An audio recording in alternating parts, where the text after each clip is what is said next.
হাজার বছর আগে ভেঙে গেলে, পুড়ে গেলে, মচকে গেলে, থেতলে গেলে, ব্যথা পেলে আমরা কাঁচা হলুদের প্রলেপ দিয়ে দিতাম। আলহামদুলিল্লাহ তাতে দেখা গেছে যে 80% রোগ ভালো হয়ে। পা থেকে মাথা পর্যন্ত আপনি হলুদ ব্যবহার করতে পারবেন। আপনি শিমের পাতা ব্যবহার করতে পারবেন। শিমের পাতা 80% চর্মরোগ ভালো করতে পারে। পেঁপের কষ, সাদা কষ 80% চর্মরোগ ভালো করতে পারে। খাবারগুলির মধ্যে লাইকোপেন আছে। এই জাতীয় ফল ফুল, মূল, কাণ্ড, শিকড়, ছাল এইগুলির শরবত যদি আপনি খান, অথবা লাল শাকের শরবত আপনি খেতে পারবেন। আপনার ওষুধের জন্য একটা সুপরিবাহী এবং শরীরের ঘাম প্রতিরোধ করে, জ্বর প্রতিরোধ করে, প্রেশার প্রতিরোধ করে এবং অস্থিরতাকে প্রতিরোধ করে। চর্মরোগ আমাদের সবচেয়ে একটা জরুরি রোগ। এই পৃথিবীতে চর্মরোগ নেই এমন কোনো লোক নাই। আমাদের যে শরীরটা, এটা সবচেয়ে বড় মেটাবলিজম হলো আমাদের চামড়া। এই চামড়া দিয়ে পুরো শরীরটা সৃষ্টিকর্তা আমাদের ঢেকে দিয়েছে। পা থেকে মাথা পর্যন্ত চামড়া দিয়ে ঢেকে দিয়েছে। বিভিন্ন জায়গায় বিভিন্ন রোগ হয়। এটা যতটুকু ওষুধ না খেয়ে আপনার গাছগাছরা ব্যবহার করে আপনি ভালো হতে পারেন, তত আপনার জন্য শুভ।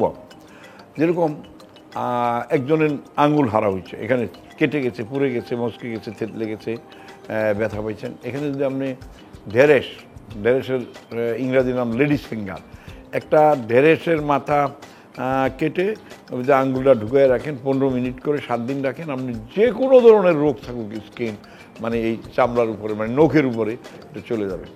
এরপরেও যদি আপনি ঢেঁড়স বা লেডিস ফিঙ্গার বা ওকরা যদি জোগাড় করতে না পারেন, তাহলে আপনি কালো বেগুন, চিকন লম্বা যে বেগুনটা, ওই বেগুনের ভিতরে আপনার যে কোনো আঙুল আপনি দিতে পারেন।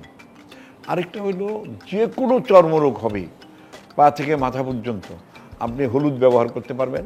আপনি শিমের পাতা ব্যবহার করতে পারবেন। শিমের পাতা 80% চর্মরোগ ভালো করতে পারে। পেঁপের কষ, সাদা কষ 80% চর্মরোগ ভালো করতে পারে। কাঁচা হলুদ প্রায় 60% আপনার চর্মরোগ ভালো করতে পারে। হাজার বছর আগে ভেঙে গেলে, পুড়ে গেলে, মচকে গেলে, থেতলে গেলে, ব্যথা পেলে আমরা কাঁচা হলুদের প্রলেপ দিয়ে দিতাম। আলহামদুলিল্লাহ তাতে দেখা গেছে যে 80% রোগ ভালো হয়ে যেত। এখন যেরকম শিমের পাতা আবিষ্কার হয়েছে, ওখানে ব্যবহার করতে পারবেন আপনি। এখন ধরেন আপনার আবিষ্কার হয়েছে, আপনি অনেকে টুথপেস্ট, যেটার মধ্যে ক্লোরাইড ফ্লোরাইড থাকে, সেই ধরনের টুথপেস্ট দিয়ে কিন্তু অনেক পুড়ে যাওয়া ঘা দূর করা যায়। আর আমি তো এর আগে বললাম যে আপনি যদি কারো আঙুল হারা হয়, আঙুলে কোনো প্রবলেম হয়, তাহলে ঢেঁড়স আঙুল ঢুকিয়ে রেখে এটা এই রোগ থেকে 100% প্রতিরোধ হয়। আপনার বেগুন ঢুকিয়ে রাখা এবং বেগুন বেটে দিলেও ওই জায়গাগুলো থেকে স্কিন ডিজিজগুলি চলে যায়। এখন স্কিন ডিজিজ নিয়ে অনেকগুলো কথা আছে। কোনোটা থেকে পানি ঝরে, কোনটার ভিতরে কেটে যাওয়া ঘা একরকম, পুড়ে যাওয়া ঘা আরেক রকম, ব্যথা পাওয়ার ঘা আরেক রকম, মচকে যাওয়ার ঘা আরেক রকম, থেতলে যাওয়ার ঘা আরেক রকম, উষ্টাকে পড়ে যাওয়ার ঘা আরেক রকম। একটি ছোট্ট ইটের চাকা আইসা মাথায় লেগে একটা ঘা হলো, সেটা আরেক রকম। এই জিনিসগুলো একটুখানি বুঝে শুনে আপনারা ব্যবহার করবেন। কিন্তু আলহামদুলিল্লাহ ব্যবহারিক জিনিসের ভিতরেই, যেরকম পুদিনা পাতা ব্যবহার করে অনেকে খুব অনেক ধরনের চর্মরোগের উপকার পাইছে। তুলসী পাতা ব্যবহার করে অনেকে অনেক ধরনের চর্মরোগের উপকার পাইছে।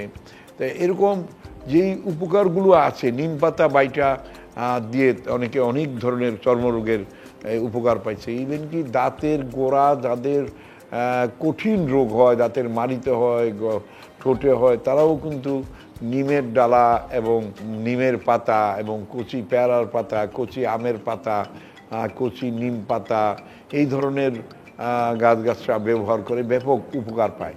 আমি ওইগুলিই বলবো যেগুলিতে ক্ষতি হবে না।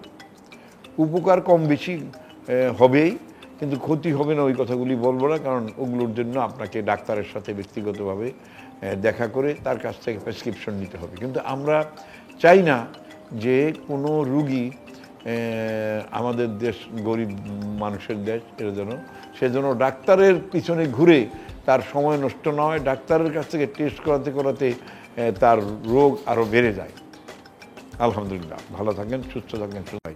তাদের শরীরে বেশি বেশি ঘাম হয়, বিনা কারণে মাথা ঘামে, হঠাৎ করে মেজাজ খারাপ করলে মাথা ঘামে, যারা কোনো অড পজিশনে পড়ে গেলেই তার শরীর এবং মাথা ঘামতে থাকে, এইসব লোকগুলোকে আমরা বলি cold allergy, dust allergy, sinusitis, ফ্লোরোসি, নিউমোনিয়া, টিবি, যক্ষা, বক্ষবিদ্যুৎ সমস্যা, সিওপিডি, এই জাতীয় রোগের কিছুটা ভাব তার ভিতরে আছে। যাদের ভিতরে জ্বর জ্বর ভাব আছে, যাদের ভিতরে অ্যালার্জির ভাব আছে, অ্যালার্জি নেই কিন্তু অ্যালার্জি ভীতি আছে, সমস্যাটাকে দূর করার জন্য তাদেরকে একটা শরবত খাওয়ার ব্যবস্থা করতে হবে, বিশেষ করে দধির শরবত, বিশেষ করে তরমুজের শরবত, বিশেষ করে টমাটোর শরবত।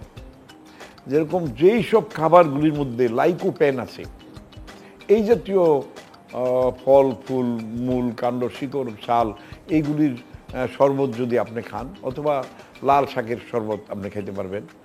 ছোট্ট লাল শাকের উপর থেকে নিয়ে ওইটাকে কুচি কুচি করে কেটে একটু পানি দিয়ে ব্লান্ডিং মেশিনে দিয়ে আপনি দধি দিয়ে শরবত করে নিতে পারেন। এখন থেকে খেয়াল করবেন, যদি আপনার কোল্ড অ্যালার্জি, ডাস্ট অ্যালার্জি না থাকে, তাহলে আপনি যে কোনো শরবতে একটু দধি ব্যবহার করবেন, চুকা দধি। দধি আপনার ওষুধের জন্য একটা সুপরিবাহী এবং শরীরের ঘাম প্রতিরোধ করে, জ্বর প্রতিরোধ করে, প্রেশার প্রতিরোধ করে এবং অস্থিরতাকে প্রতিরোধ করে, এবং ঘুমের জন্য সবচেয়ে বেশি কাজ করবে।